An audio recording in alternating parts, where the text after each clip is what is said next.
From my experience last year, I could see a lot of people, especially the younger ones, want to start or go into pig farming, which is a great news for the industry. So in case you're also watching this and you have been thinking of starting this pig farming yourself, especially this year 2024, I have some guidelines I want to just share with you so that if you're going to it, you just know why and how to go about certain things on the farm. So the first one is to find out why you want to go into pig farming. Is it because you heard your friend talk about pig farming is profitable, or you watch a video online like we're doing now and they said pig farming is very profitable, so you want to go into it? Know why, or there's another purpose why you want to go into pig farming, such as maybe you have found out that you have some ideal cash that is lying there and you could put it to use. In so doing, you also intend to create some kind of job for the younger people in your area so that you reduce unemployment. If that is your why, you can also go into it and then do it. So just get to know your why. Is it that you want to produce meat for your local people at a very affordable price, or you want to, no matter how you want to, just know why you are going into this business? That is one of the first things. And since you have come to accept why you want to go into this business, the next thing I also say you should do is now you begin researching and making some background checks on this pig farming thing. And if you're watching this video, I'm sure you have seen a lot of videos on pig farming and you have learned a lot, read a lot on books, and also you now know a bit about pig farming.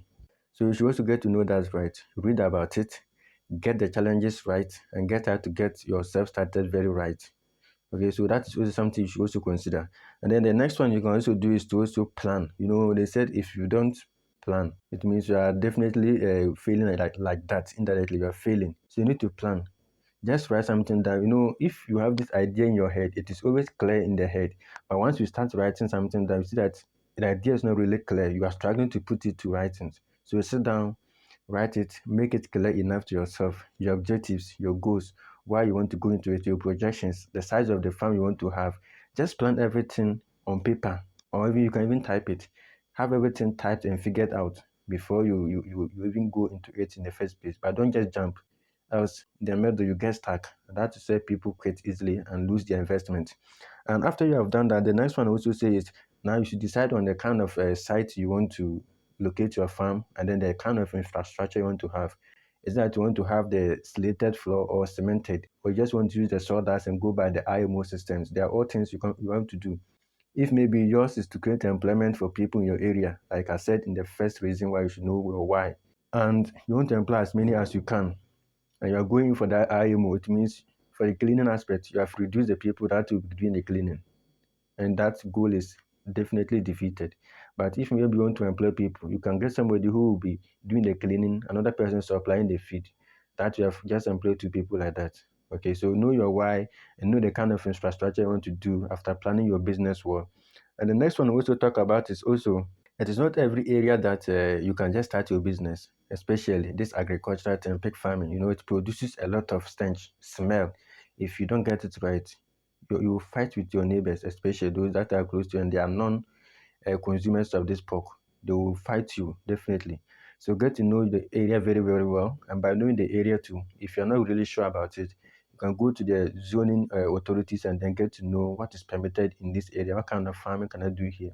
And also going around the area I'm talking about here, I did some little research on it, and I also went to see for myself. People, when they are building their house in a new site, that is where they are, maybe they are the first people to move to that new area.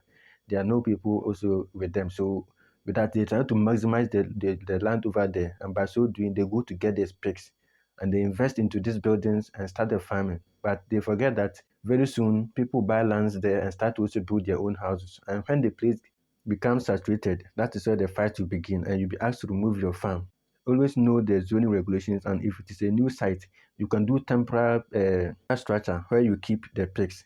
So as time goes and people are moving to the area, you can easily sell your animals off and then go to a new site, or you can even move the entire animal to the new site. Okay, but if you invest heavily into it and they ask you to bring it down, that is a loss to you, which I don't want it to happen. So you start right, just go around the place, find out if it is permitted that you can do your pig farming here. And the next one is also talk about is if you are sourcing the piglet, you don't just buy anywhere or you don't just buy it anyhow. But you need to go with somebody who knows about this space very, very well. And one of those people is the veterinarians you have around. Or if there's a reputable company that sells pigs that you have heard of, you can go to them, then they take you through the sourcing process so that you get healthy pigs for your farm. Because if you start well, and by starting well, you can't start well with sick animals. Getting the healthy ones is what you're supposed to get. And also get to know the maternal qualities of the potential maternal qualities that the piglets will have in case you are buying piglets. By doing this, you assess the mother to see the behavior of the mother, the litter size, like the average litter size, whether it is she gives birth regularly on the 8 piglets, 10 or 12. You get to know that, and they know that if you take the piglets to, the probability of them also increasing that number is high. Then you go in for those pigs. And also ensure that the pigs are vaccinated before you introduce them to your farm. Avoid buying from this online. I have pigs here and they post in groups and they go to buy. Some of them, they are very, very bad people. I wouldn't say, but most are scams. You fall to it and then you regret starting this business. For instance, for myself, that pig I was talking about, that she's very aggressive and she follows. I can tell you that I'm selling her at this price, and you are now starting. You are happy to start pig farm, so you just rush. You come and buy it from me. I didn't tell you that she's aggressive. And before you realize on your farm, she has started attacking her piglet and attacking you, the farm attendant yourself, which is not good on my part. People don't care, they can do it to you. Okay. So you need to get to a source where you trust that these animals will be healthy and they will produce what you need. That's something you need to take into account when you want to start this business. And also plan for the feeding and then the nutrition aspect. We say pigs use 6 months to reach market weight, that is between 70 and 100. And with the 6 months, it is no surprise you can keep yours for 2 years and still not get the 70 kg. It is right, perfectly. And if that happens, you can't say because you have kept the pig too long on your farm, you want to get high price. No, nobody will buy it from you. Take it. And that is one of the ways people don't get market for their animals, because they try to put how long the pig has spent on their farm and the amount of feed they have given to the pig. And they want to get that from the buyer. Meanwhile, the buyer too is also going to sell to make some kind of profit. So if the weight is not tallying with the price you are giving, you not get people to buy from you. So ensure that you know how to feed your animals well. Don't be afraid to invest into feeding, but ensure that it is moderate. Okay, it's moderate. Don't just spend all your profit into feeding the animals. If that also happens, you're not going to make any profits and you struggle you suffer in vain. So just ensure that you go by the right feeding formula. You know, at this stage you're supposed to switch this feed. At this stage you have to reduce this, increase this, do this. Okay. So if once you know that and you start feeding animals well, maybe I'm supposed to feed these growers twice a day, morning and the evening. But for the winners or the piglets, I have to feed them 3 times, morning, afternoon, evening. So you know all this, and then you get started well. You know the kind of feed you need, and you budget for all this, because feeding is one of, like I can say, it's about 70% of the cost in this pig farming, because the pigs are always eating. They're always eating. If you don't pick the food from them, they'll keep eating. That's their nature. You need to get your feeding right by budgeting for it. All right, don't cut corners. Invest in feeding for your animals. The next one is also to learn some basic vaccination and then health management practices on the farm, such as giving iron to your animals, giving some antibiotics, when and how to do it, and when to give these vitamins to your pigs. Know this all at hand, because in our part of the world, having access to veterinarians is very, very difficult. Sometimes you have to turn yourself into a veterinarian and then do a lot of almost everything on the farm by yourself, which maybe is not your field, but because situations are forced you to do that. So learn all these basic things and know about them and then have them in stock. You don't have to let the problem happen before you rush to go and buy.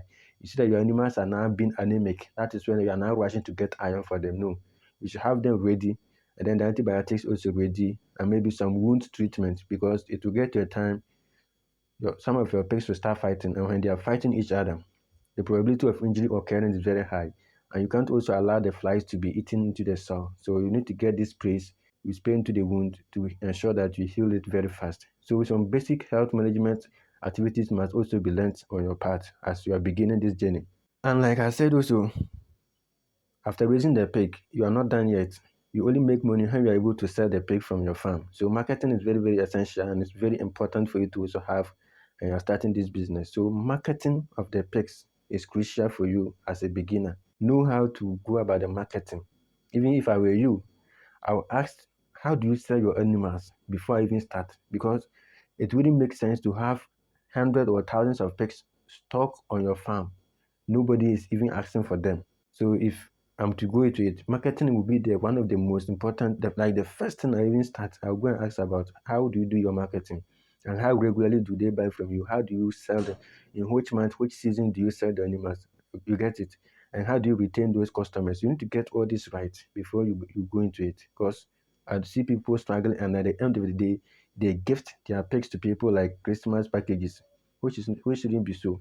You are in business for profit, and now that you, because you're unable to sell, you are gifting it for people like that, it means very soon you'll be out of the business, and those who know what they're doing will keep going. So get your marketing right and invest. Even if you have to pay for seminars, pay and get the marketing aspect right. And also you need to also keep records of your activities on the farm, especially the financial aspect. If how much you spend on the pigs should be taken note of. Vaccination, the medications you bought for the animals, you should also document all of them down. It is said that what gets measured gets done. So you can't know your left from right if you don't keep any records. How will you track if you're making progress, profit or loss? Okay. So you can't just be sending money to people without any proper records. But you have it down and know that this month I spent $3,000 on pigs. This month I spent $150,000 on pigs. I spend this on feed. I spend this amount on medications.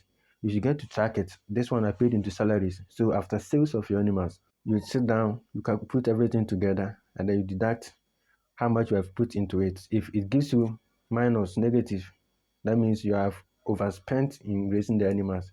So it's either you adjust your pricing of the pigs, or you reduce how much you spend or how you waste money. Okay. And usually with the pricing to it, it will be very difficult depending on your location for you to decide how much you want. Because sometimes there's a standard or a set price, a range, maybe 25 to 30 per kg, which you can't just say because you are spending too much, you want to get 50 for it. No. Okay. It depends on your location, like I said. So if your customers accept your pricing, your terms of conditions also, it's also good for you, and it's even a win. So keep track records of how much you put into raising these animals. Salary should be included. Your utility bills must be put in, and then the feeding and medication, they should all be part of it.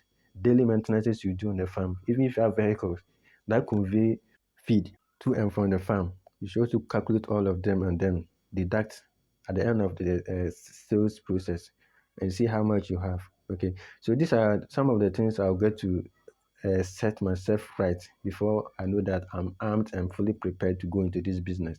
Don't jump into it thinking that somebody will do it for you. Everything in pig farming lies on you, the farmer, because it is you, your money.